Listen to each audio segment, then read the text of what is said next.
Je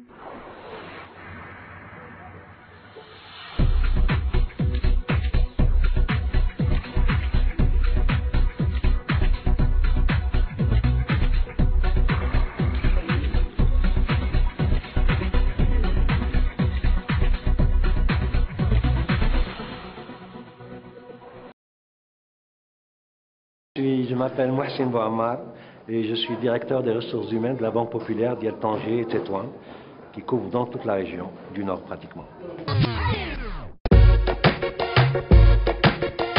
Alors comment réussir son premier entretien? Pour moi, j'essaierai d'être le plus objectif possible et j'essaierai également de mettre dans un premier temps la chose qui a rapport surtout avec le bon sens.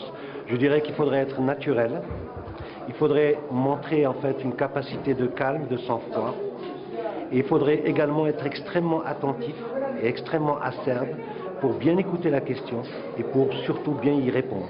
Des questions ou des réponses qui seraient à côté de la question, c'est pas très bon pour quelqu'un qui recrute. Et souvent, on a une tendance à croire que la personne ne sait pas ce qu'elle veut.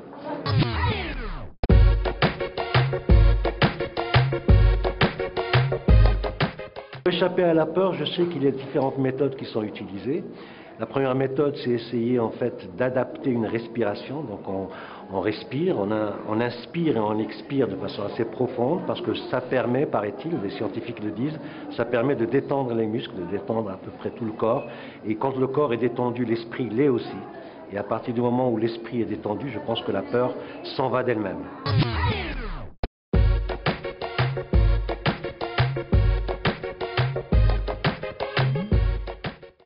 Alors, comment faire la différence le jour de l'entretien? Il faudrait surtout essayer de faire en sorte, et ça rejoint la première question, faire en sorte à ce que vous ne sentiez pas une différence. Parce qu'à partir du moment où vous sentez une différence, vous êtes déjà quelque part un peu, j'allais dire, faillible. Vous avez déjà un peu un décalage. Donc il faut l'appréhender de façon à ce que ça devienne quelque chose de tout à fait naturel. Voilà, je reviens toujours sur ça parce que c'est le naturel généralement qui gagne. Et le recruteur n'est pas quelqu'un, vous offenseriez de son intelligence si vous pensez que le recruteur c'est quelqu'un que vous pouvez dribbler, pour utiliser ce mot un peu bâtard.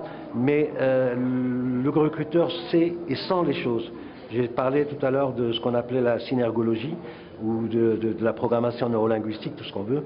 Vous savez, il suffirait que je vous parle et que je cache mes yeux pour que pratiquement 80% de ce que je vous dis ne soit pas entendu par vous. Donc c'est l'attitude générale, c'est les braies, c'est la gestuelle que vous avez, c'est le regard que vous avez, fuyant ou pas, perçant, à côté, etc.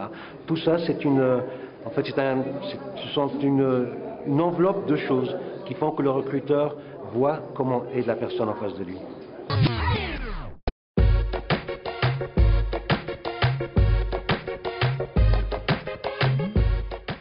Les bons réflexes, c'est de dire surtout la vérité, je pense, parce que quelle que soit la chose, il y a toujours ce qu'on appelle des recoupements qui se font au travers des questions successives. Il est bon donc de dire la vérité. Le bon réflexe, c'est de dire, voilà, j'ai fait telle école, j'ai fait tel diplôme, etc. Mettre en avant, évidemment, tout ce que vous avez appris, de façon à ce que vous puissiez vous vendre, parce qu'il s'agit bel et bien d'une négociation. Un entretien d'embauche, c'est avant tout une négociation.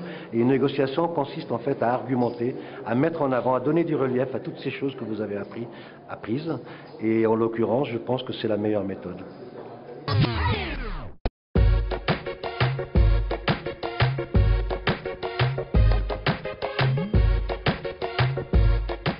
pense qu'il y a deux façons de faire.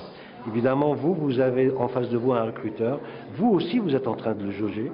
Vous aussi, vous êtes en train de faire ce que le recruteur fait vis-à-vis de vous. Vous devez peut-être savoir, et au travers même du visage avenant ou pas du recruteur, peut-être qu'il est mal luné ce matin-là, etc.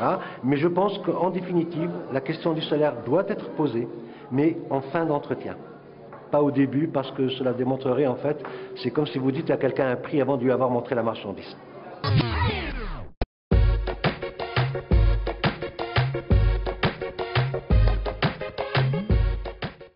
Un seul me suffit, je pense, et c'est le bon sens, c'est le naturel, et évidemment avec un bagage intellectuel derrière, et tout marchera. Tout le reste suivra. Alors je vous remercie tous à cette occasion d'avoir fait cette initiative, d'avoir entrepris cette initiative. Je pense que le Maroc en a besoin. Je pense que c'est une chose, la jeunesse, nous en avons beaucoup maintenant. Rien qu'au niveau de notre banque, nous avons pratiquement 50% des jeunes qui ont moins de 24-25 ans.